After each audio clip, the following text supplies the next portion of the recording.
قرآن حکیم نے بھی سورہ آل عمران کے آخری رکوع میں ذکر کو سب سے پہلے اور سب سے اہم عامل کی حیثیت سے شمار کیا ہے۔ چنانچہ اس کی پہلی آیت جو ہے سورہ آل عمران کے آخری رکوع کی، اس میں تو وہی مضمون جو میں بیان کر چکا وہ آیا ہے، ان فی خلق السماوات والارض واختلاف اللیل والنہار لآیات لأولی الالباب، یقیناً آسمانوں اور زمین کی تخلیق میں اور دن اور رات کے الٹ پھیر میں نشانیاں ہیں ہوش مندوں کے لیے۔ ان کے ذریعے سے انسانی شعور کے اندر وہ معرفت رب اجاگر ہوگی، وہ پہلا مرحلہ اب اس نے طے کر لیا، وہ ڈورمنٹ معرفت اب ایکٹیویٹ ہو گئی۔ اب مزید فکر کا مرحلہ ہے جو اگلی آیت میں آیا ہے، الذین یذکرون اللہ قیاما وقعودا وعلی جنوبہم ویتفکرون فی خلق السماوات والارض ربنا ما خلقت ھذا باطلا سبحانک فقنا عذاب النار۔ یعنی تفکر جو ہے ویتفکرون فی خلق السماوات والارض، وہ تفکر کرتے ہیں، غور و فکر کرتے ہیں آسمان اور زمین کی تخلیق میں، لیکن اس تفکر کے ساتھ لازماً ذکر، اور ذکر مدام، ذکر بھی وہ کہ جو مستقل ہو، ہر حالت میں ہو۔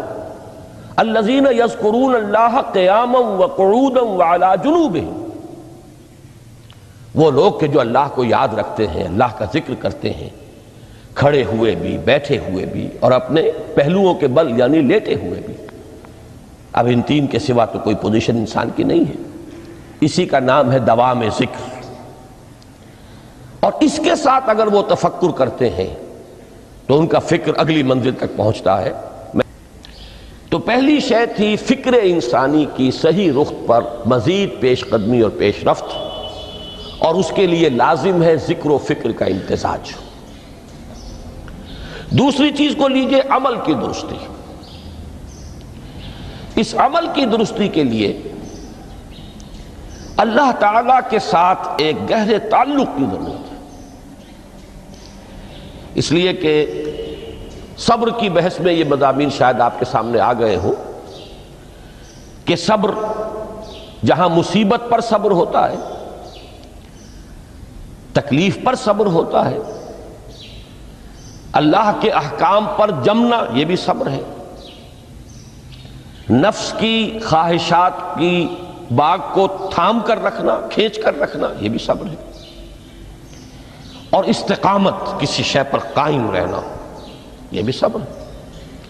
تو عمل صحیح پر استقامت کے لیے وَاصْبِرْ وَمَا صَبْرُكَ إِلَّا بِاللَّهِ، اس صبر کی سب سے اہم جو بنیاد ہے، اس کا جو سب سے بڑا ذریعہ ہے، اس کا جو سب سے بڑا سہارا ہے، وَمَا صَبْرُكَ إِلَّا بِاللَّهِ، اس کے لیے ضرورت ہے ایک گہرے تعلق کی کہ اللہ کے ساتھ ایک ایسا تعلق برقرار رہے جو نہ صرف گہرا ہو بلکہ دائم و قائم ہو، مسلسل۔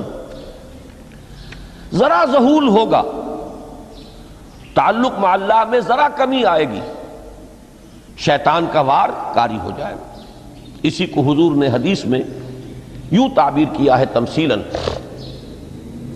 کہ جو دل اللہ کی یاد سے غافل ہے، اس پر فارسی کا وہ مقولہ بھی ہے کہ خانہ خالی را دیو می گیرت، گھر خالی رہے تو جنات اس پر دیو جو ہے آ کر قبضہ جما لیتے ہیں۔ تو خانہ قلب جو ہے اگر یاد خداوندی سے خالی ہو گیا تو شیطان ابلیس لعین اپنی تھوتنی ٹکا دیتا ہے۔ یہ لفظ آتا ہے سور کے منہ کے لیے تھوتنی، جس طرح اس کا نکلا ہوا سا منہ ہوتا ہے آگے، تو یہ لفظ استعمال کیا گیا کہ وہ اپنی تھوتنی انسان کے دل پر جما کر اور پھوکے مارنی شروع کر دیتا ہے۔ تو شیطان کو موقع ہی تب ملتا ہے جب انسان کے تعلق مع اللہ کے اندر کمی ہو، وہ خانہ بالکل خالی ہو گیا ہو یا اتنا ضعیف ہو گیا ہو کہ کل عدم ہو جائے، گویا کہ نہیں۔ تیسری چیز کی طرف آئیے روحانی ترقی، روحانی ترقی کے لیے میں ایک اصطلاح کے سامنے لا رہا ہوں، اس سے مراد کیا ہے؟ روحانی ترقی کے لیے ہماری دینی اصطلاح ہے تقرب الی اللہ، اللہ سے قریب تر ہوتے چلے جانا۔ اس پر میرا ایک کتابچہ بھی ہے، تقرب الی اللہ کے 2 مدارج، 2 درجے، جو در حقیقت ایک حدیث نبوی علیہ الصلوۃ والسلام ہی پر مبنی ہے کہ حضور نے ایک درجہ قرار دیا ہے تقرب بالفرائض، فرائض کے ذریعے سے انسان اللہ کا قرب حاصل کرے۔ ایک ہے تقرب بالنوافل، نوافل کے ذریعے سے اللہ کا قرب حاصل کرے۔ ان میں کیا نسبت و تناسب ہے، اہمیت کے اعتبار سے کون بڑھ کر ہے، بلندی کے اعتبار سے کون بڑھ کر ہے، یہ تمام مسائل میں نے اپنی اس تقریر میں بیان کیے تھے جو اس کتابچے میں شائع ہوئی ہے۔ اس وقت میں اس کی تفصیل میں نہیں جا رہا، صرف یہ تذکرہ اس لیے کر رہا ہوں کہ جن کو بھی خواہش ہو جائے وہ اس کا مطالعہ کرے۔ ہماری اس وقت کی گفتگو سے وہ کتابچہ اس جگہ پر منسلک ہوگا۔ تو تقرب الی اللہ، یہ تقرب کوئی فزیکل فینومینن نہیں ہے، جسمانی یا مادی مسئلہ نہیں ہے۔ اللہ سے قرب یہ نہیں ہے کہ کوئی کروڑوں میل کا فاصلہ ہے، اب ہمیں کوئی رسی پر چڑھنا ہے اوپر بڑی محنت اور مشقت سے۔ فصل تو ہے ہی نہیں، فاصلہ ہے ہی نہیں، بعد ہے ہی نہیں۔ نحن اقرب الیہ من حبل الورید، ہم تو انسان سے اس کی شہرگ سے بھی زیادہ قریب ہیں۔ ہوا معکم اینما کنتم، وہ تو تمہارے ساتھ ہی ہوتا ہے جہاں کہیں بھی تم ہو، بس صرف یہ کہ تمہاری توجہ نہیں ہوتی، تم اور چیزوں میں مشغول و مصروف رہتے ہو، تم ہماری طرف دھیان ہی نہیں دیتے، تم ہماری طرف متوجہ ہی نہیں ہوتے۔ ہم تو مائل بے کرم ہے، کوئی سائل ہی نہیں، راہ دکھلائیں کسے رہنو منزل ہی نہیں۔ انسان جب متوجہ ہو جاتا ہے اور بڑھتا ہے، آگے پیش قدمی کرتا ہے روحانی اعتبار سے، تو یہ ہے در حقیقت تقرب الی اللہ، اور اسی کو ہم کہیں گے روحانی ترقی۔ اب ان 3 چیزوں کو اگر آپ نے ذہن میں جما لیا، پھر میری بات کی ترتیب اس کو ذہن میں قائم کیجئے۔ ہم چلے کہاں سے؟ کہ دین کے ساتھ اصل مناسبت فلسفے کی نہیں، حکمت کی۔ نمبر 2، حکمت قرآنی کا پہلا اور اہم ترین اور بنیادی مسئلہ معرفت رب کا حصول ہے۔ اس کا نتیجہ شکر خداوندی ہے، اس کا ذریعہ آیات آفاقی، آیات انفسی، اور سب سے بڑھ کر آیات قرآنیہ ہیں، جو الذکر ہے، جو تذکرہ ہے، جو ذکرہ ہے۔ لیکن اس پہلے مرحلے کو اگر کوئی انسان بفضل ہی تعالی، اللہ کے فضل و کرم سے طے کر لے، اب اس کے سامنے 3 مسئلے، فکر کی مزید پیش رفت، مزید پیش قدمی صحیح رخ پر، اس کے لیے ذکر اور فکر دونوں کا امتزاج لازمی ہے۔ فقر قرآن اختلاط ذکر و فکر۔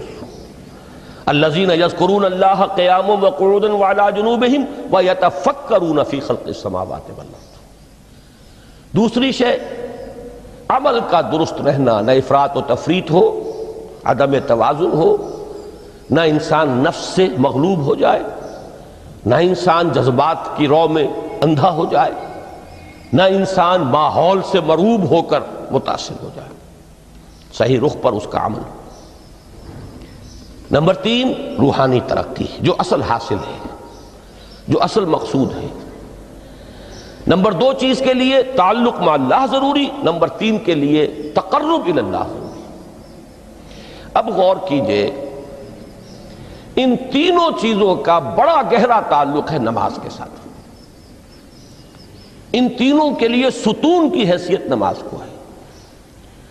لہذا ایمان کے بعد یا معرفت رب کے بعد حکمت دین کا اہم ترین مسئلہ نماز، صلاۃ۔ اس لیے کہ ایک طرف یہ انسان کو اللہ کے ساتھ ایک گہرے تعلق کا ذریعہ فراہم کرتی ہے، اپنے تمام مصروفیات میں سے ان مشغولیتوں میں جن میں گم ہونے کا خدشہ ہوتا ہے، نکلو۔ 24 گھنٹے کے معمولات میں سے کم 5 مرتبہ تو لازماً نکلو، اور اپنے آپ کو ذرا، اپنے حواس کو بھی، اپنی باطنی کیفیات کو بھی ذرا تازہ کرو۔ اگر کوئی گندگی، نجاست، کسی طرح کی ناپاکی کا کوئی معاملہ ہے، طہارت حاصل کرو۔ طہارت سے تمہارے اندر روح کو بھی بالیدگی ہوگی، تمہارے حواس بھی تازہ ہوں گے، تم گویا کہ بحیثیت کل تمہاری ہستی چاق و چوبند ہو جائے گی۔ وہ کسل، وہ سستیاں، وہ جو ایک کثافتیں ہوتی ہیں، ان سب سے نجات حاصل کرو، اور اب اپنے رب کے حضور میں کھڑے ہو جاؤ، اس کے ساتھ اپنا عہد بھی تازہ کرو، اس کی اہم صفات کو بھی اپنے ذہن میں پھر مستحضر کرو۔ یہی وجہ ہے، دیکھیے میں نے جو آیات آپ کو شروع میں سنائی تھی، سورہ لقمان کی 2 آیتیں، پہلی آیت میں اس کا ترجمہ کر چکا، دوسری آیت وَلَقَدْ وَإِذْ قَالَ لُقْمَانُ لِابْنِهِ وَهُوَ يَعِظُهُ يَا بُنَيَّ لَا تُشْرِكْ بِاللَّهِ إِنَّ الشِّرْكَ لَظُلْمٌ عَظِيمٌ۔ اس کے بعد درمیان میں کچھ مضمون آ کر پھر وہ آیہ مبارکہ آئی، یا بنی اقم الصلاۃ وامر بالمعروف وانہ عن المنکر واصبر علی ما اصابک۔ گویا کہ اہم ترین چیز، بنیادی ترین چیز، اللہ کو محض پہچان لینا کافی نہیں ہے، یاد رکھنا ضروری ہے۔ اللہ یاد رہے گا تو فکر صحیح آگے بڑھے گا، اللہ یاد رہے گا اور اس کے ساتھ ایک گہرا تعلق جو ہے برقرار رہے گا تو عمل درست رہے گا۔ بالکل یہی بات سورہ طٰہٰ میں جو پہلی وحی حضرت موسیٰ علیہ السلام پر ہوئی، اور پہلا مخاطبہ ہے، چونکہ حضرت موسیٰ کو یہ انبیاء کرام کے مقدس گروہ میں ایک امتیازی حیثیت حاصل ہے کہ ان سے براہ راست گفتگو ہوئی ہے، اگرچہ صرف ایک پردہ تھا، اوٹ من ورائے حجاب گفتگو ہوئی ہے، لیکن یہ کہ کوئی فرشتے کا درمیانی جو ہے وہ لنک نہیں تھا، براہ راست اللہ تعالیٰ نے حضرت موسیٰ علیہ السلام سے کلام فرمایا۔ کلم اللہ موسیٰ تکلیما، موسیٰ سے تو اللہ نے کلام فرمایا جیسے کہ کلام کیا جاتا ہے۔ تو پہلا مخاطبہ ہے، یہ پہلا مکالمہ ہے، پہلی وحی کہیے، اسی میں یہ الفاظ بھی موجود ہیں، اننی انا اللہ لا الہ الا انا فاعبدنی واقم الصلاۃ لذکری۔ یہ گویا کہ حکمت قرآنی کا ایک بہت بڑا خزانہ ہے یہ آیت مبارکہ، کہ خود حضرت موسیٰ علیہ السلام کو جو ہدایت دی جا رہی ہے، میں ہوں، میں اللہ، اننی انا اللہ لا الہ الا انا، میرے سوا کوئی معبود نہیں، فاعبدنی، بس میری بندگی، میری عبادت، میری پرستش، میری محبت، اس کو اختیار کرو۔ وَأَقِمِ الصَّلَاةَ لِذِكْرِي، اور نماز کو قائم رکھو میری یاد کے لیے۔ بلکہ اسی سلسلہ کلام میں آگے چل کر سورہ طٰہٰ میں آتا ہے، کافی گفت و شنید کے بعد جب حضرت موسیٰ نے کچھ معذرت بھی کی، کچھ دعائیں بھی کی، اللہ نے ایک دعا قبول بھی کی کہ ان کے بھائی کو بھی شریک کر دیا، حضرت ہارون کو بھی۔ اس کے بعد پھر جب فرمایا کہ اب جاؤ فرعون کی طرف، تو اس میں فرمایا وَلَا تَنِيَا فِي ذِكْرِي، اور دیکھنا یہ جو عظیم مشن تمہارے کندھے پر آ گیا ہے، بڑا بھاری اور کٹھن ایک فرض ہے جو تم پر عائد ہو گیا ہے، اس کے لیے سب سے بڑی تمہارے پاس جو قوت کا ذریعہ ہے وہ نماز ہے۔ اقیم فلا تنیا عن ذکری، میری یاد میں کبھی غفلت نہ کرنا، اس میں کبھی کوئی کمی نہ آنے دینا۔ جیسا کہ میں نے عرض کیا تھا کہ جیسے ہی وہ تعلق جو ہے کمزور پڑتا ہے یا منقطع ہو جائے معاذ اللہ، تو پھر انسان گویا کہ شیطان کے لیے ایک لقمہ تر بن جاتا ہے۔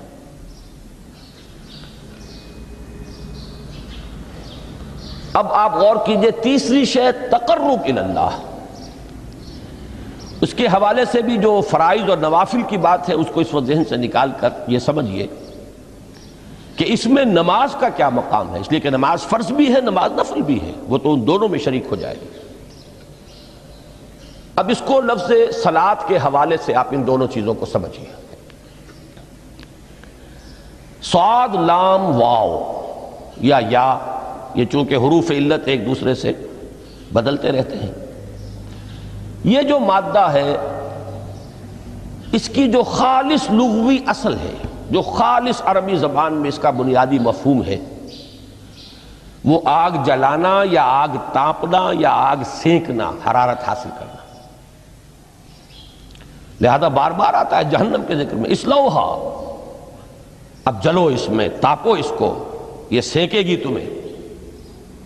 بلکہ تفتلون کا لفظ آیا ہے حضرت موسیٰ کے کلام میں، جب وہ گئے تھے کوہ طور پر، جب پہنچ گئے تو تھے آگ تک کی تلاش میں، لعلکم تفتلون، تو اپنے اہل خانہ سے یہی کہا تھا کہ مجھے کہیں وہ روشنی نظر آ رہی ہے، غالباً کوئی وہاں سے آگ مل سکے گی، ورنہ یہ کہ کوئی رہنمائی کو رستہ مجھے مل سکے گا، میں وہ آگ لے آؤں گا، کوئی چنگاری وہاں سے لے آؤں، لعلکم تفتلون، تاکہ تم، اب یہ اصطلاح در حقیقت باب افتعال ہے، اور یہ تے یہاں پر توئے کی شکل اختیار کر گئی، تا نے توبن کی صورت اختیار کی صاد کی وجہ سے۔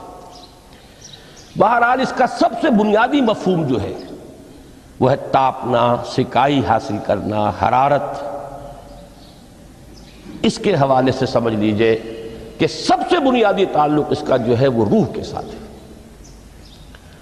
روح میں محبت خداوندی کی آگ اگر ٹھنڈی پڑ گئی ہو، اگر محبت خداوندی کی حرارت میں کمی ہو رہی ہو، تو اس کو اثر نو، جس کو کہ میں آج سوچ رہا تھا تو ایک لفظ ذہن میں آیا کہ جیسے بیٹری اس کو ریچارج کیا جاتا ہے، اسی طریقے سے روح کے اندر محبت خداوندی کی اس حرارت کو اثر نو تازہ کرنا، یہ ہے در حقیقت نماز کا اصل مقصد۔ اس لیے کہ اس لفظ کا بنیادی مفہوم، اصل لغوی مفہوم تو یہ، اگرچہ اس کا سب سے زیادہ کثرت سے جو استعمال ہوتا ہے، اور لفظ صلاۃ جس سے در حقیقت جس تصور پر مبنی ہے وہ ہے اقدام، کسی کی طرف متوجہ ہونا اور پھر دعا۔ صلاۃ کا سب سے قریبی مفہوم لفظی جب بیان کیا جائے گا، اس سے مراد، اس کے معنی، تو دعا اس میں اہم ترین ہے۔ کسی کی طرف توجہ کرنا، مناجات کرنا، گفتگو کرنا، مخاطبہ، مکالمہ، دعا، یہ در حقیقت صلاۃ کا سب سے بڑا اصطلاحی مفہوم ہے۔ لیکن جو اس کا مادہ ہے، صاد لام واو یا صاد لام یا، اس کا اصل مفہوم جو ہے وہ تاپنا، حرارت حاصل کرنا۔ تو ان دونوں کے حوالے سے عرض کر رہا ہوں، وہ تاپنا اور حرارت حاصل کرنا وہ ہے روح کے اعتبار سے۔ وہ جو کہا اقبال نے کہ بجھی عشق کی آگ اندھیر ہے، مسلمان نہیں راہ کا ڈھیر۔ یہ عشق کی آگ جب بجھ جاتی ہے، در حقیقت یہی تو انسان کی روحانی موت ہے۔ جب یہ نہ رہے تو چاہے منطق میں بہت انسان ماہر ہو، مجھے اقبال کا ایک شعر یاد آیا ہے، تقابل کرتے ہوئے ایک انسان محکوم اور ایک انسان حر، آزاد انسان، ان کی نفسیات میں جو بنیادی فرق علامہ اقبال نے مختلف مواقع پر بیان کیے ہیں۔ محکوم ہے بیگانہ اخلاص و مروت، ہر چند کے منطق کی دلیلوں میں ہے چالاک۔ تو منطق کی دلیلوں میں انسان چالاک ہو جائے اور وہ لغت ہائے حجازی کا وہ ایک خزانہ بن جائے، اسے تمام الفاظ کے معنی یاد ہوں، وہ بڑے مسائل فقہ کے اسے ازبر ہوں، جزیات، بے انتہا جزیات جو ہیں وہ مستحضر ہوں، فلسفے کے بڑے بڑے مسئلے اس نے حل کر لیے ہوں، لیکن اگر روح میں وہ اللہ کی محبت کی آگ نہیں ہے، وہ تپش نہیں، بجھی عشق کی آگ اندھیر ہے، مسلمان نہیں راہ کا ڈھیر۔ اسی کے حوالے سے آج مجھے یاد آیا تھا کہ وہ جو بڑی سادہ سی ایک نظم ہے، اللہ تعالیٰ سے دعا، یا رب دل مسلم کو وہ زندہ تمنا دے، اس میں بھی جو الفاظ آئے ہیں جو روح کو گرما دے اور قلب کو تڑپا دے، یہ ہے اصل جو مقصود ہے نماز کا۔ اور یہی وہ چیز ہے جیسا کہ میں نے عرض کیا تھا کہ نگاہوں سے اوجھل، یہ پہلو سامنے ہے ہی نہیں، دوسرا پہلو سامنے ہے اور وہ بھی میرے نزدیک بہت اہم ہے، بہت بنیادی ہے، اس میں کوئی شک نہیں، لیکن یہ ہے بلند ترین منزل کہ تقرب الی اللہ، اس کے لیے در حقیقت یہ کس لیے درکار ہے؟ روح کے اندر عشق کی حرارت اور گرمی تازہ ہو جائے۔ بسا اوقات یہ اندر دب جاتی ہے، جیسے انگارہ ہوتا ہے آگ کا، اس کے اوپر خاک اور راکھ آ جاتی ہے، اندر کچھ ہوتی ہے، آگ دبی ہوئی سمجھ، آگ بجھی ہوئی نہ جان، اس دبی ہوئی آگ کو پھر ایک شعلہ بنانا، پھر اس کے اندر ایک حیات تازہ پیدا کرنا، یہ ہے نماز کا اہم ترین اور بلند ترین مقصد۔ لیکن اس کے ساتھ ہی اس نماز میں ذکر ہونا، اس کا یہ ذکر ہے، اور ذکر کی جب میں فہرست بیان کیا کرتا ہوں بہت سے حضرات کے سامنے ہوگا کہ ذکر کا در حقیقت مفہوم ہے استحضار اللہ فی القلب۔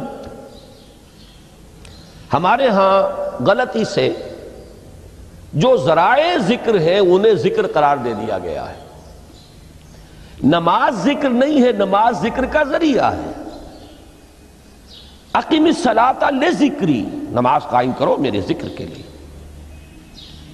یہ اللہ اللہ کہنا یا ادعیہ معصورہ جو حضور صلی اللہ علیہ وسلم کی مسنون دعائیں ہیں، انہیں اپنے تمام معمولات دنیاوی کے ساتھ ساتھ ان دعاؤں کو بھی انسان پڑھتا رہے، اللہ سے دعا کرتا رہے، یہ تمام ذرائع ذکر ہیں۔ سبحان اللہ الحمدللہ الحمدللہ، اس کا آپ ورد کیجئے، یہ بھی ذریعہ ذکر ہے۔ حقیقت میں ذکر ہے استحضار اللہ فی القلب، اللہ کو دل میں لے آنا،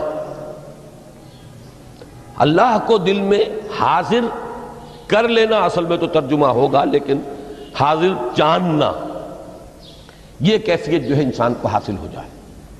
اب اس کے حوالے سے ذرا بات سمجھیے کہ ایک تو میں عرض کر چکا ہوں مجسم ذکر تو قرآن ہے، لہذا ذکر کی فہرست جب آپ کریں گے ذرائع ذکر تو ان میں سب سے پہلے قرآن آئے گا، اس لیے کہ وہ ہماری حکمت کے پہلے مسئلے کو حل کر رہا ہے، بنیادی مسئلہ، اہم ترین مسئلہ۔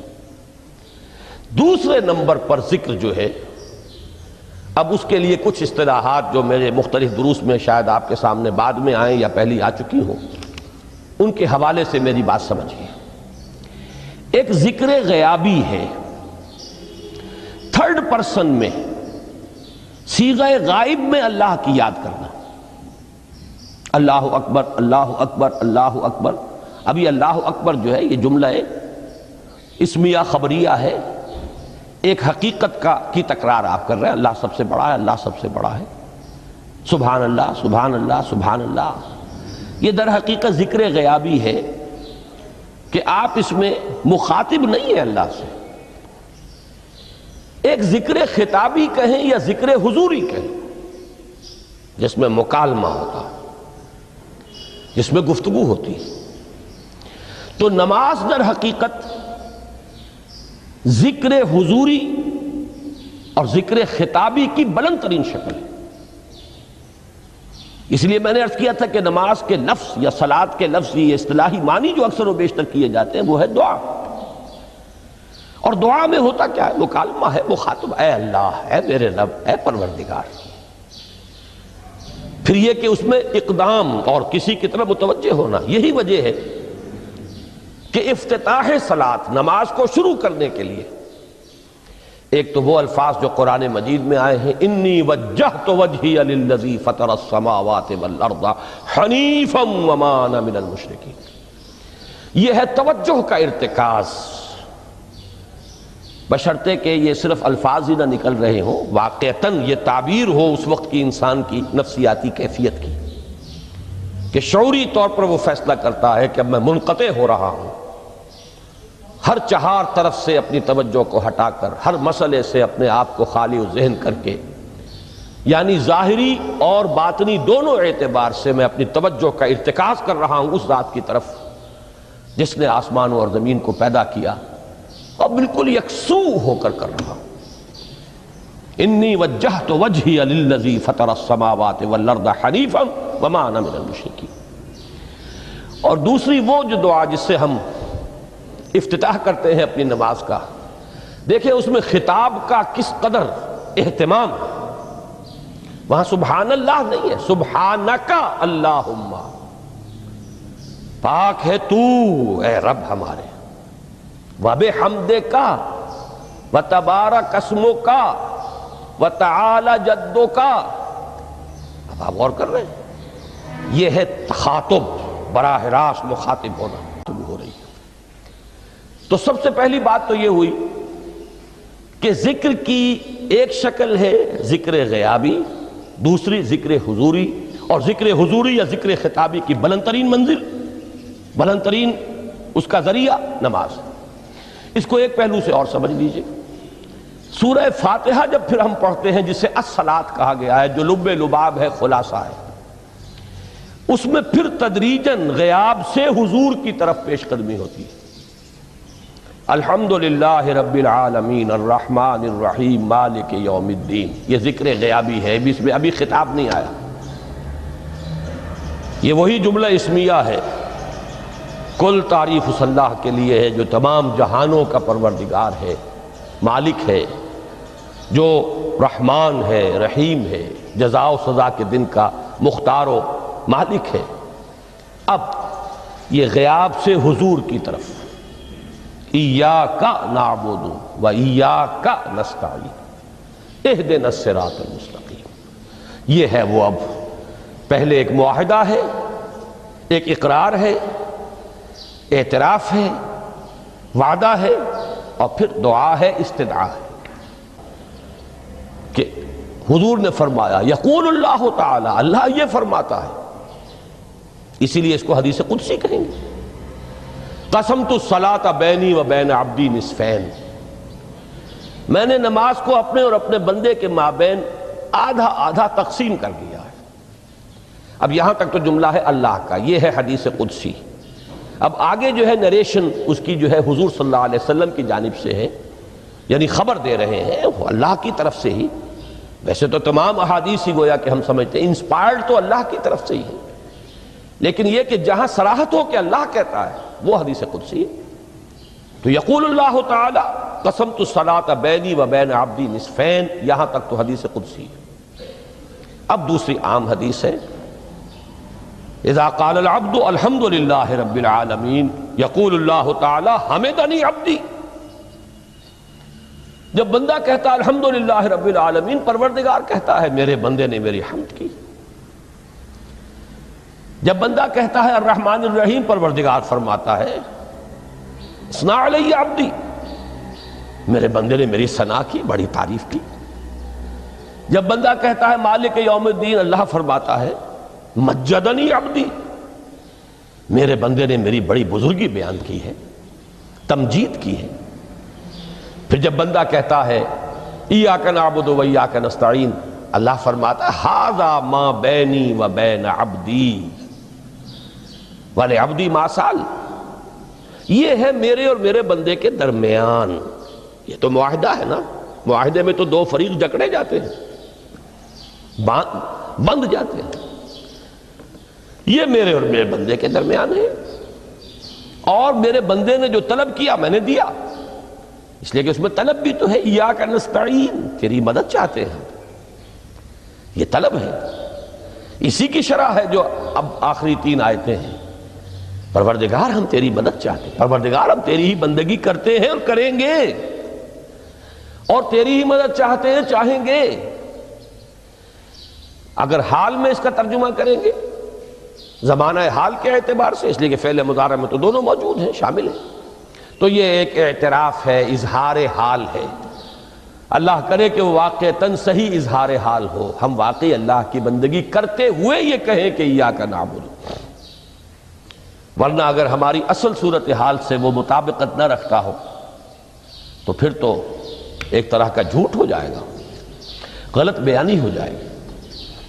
ایاک نعبد، تیری ہی بندگی کرتے ہیں، اور مستقبل میں کیجئے، کریں گے، یہ ہے عہد،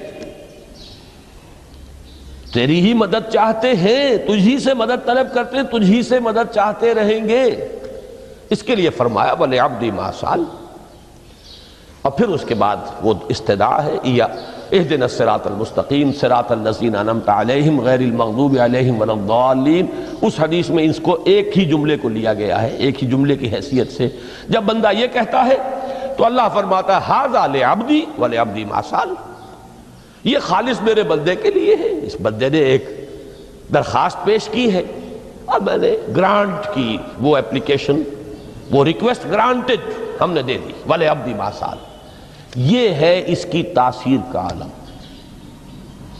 بشرطے کے معاملہ وہ شعور کے ساتھ، بشرطے کے مطابقت ہو ظاہر اور باطن کی، بشرطے کے مطابقت ہو قول اور فعل کی، تو اس کا اتنا اونچا مقام ہے کہ ایک ایک جملہ ادھر ادا ہوا، ادھر اللہ کی طرف سے ریسپانس مل رہی ہے۔ افلاک سے آتا ہے نالوں کا جواب آخر، اٹھتے ہیں حجاب آخر، کرتے ہیں خطاب آخر،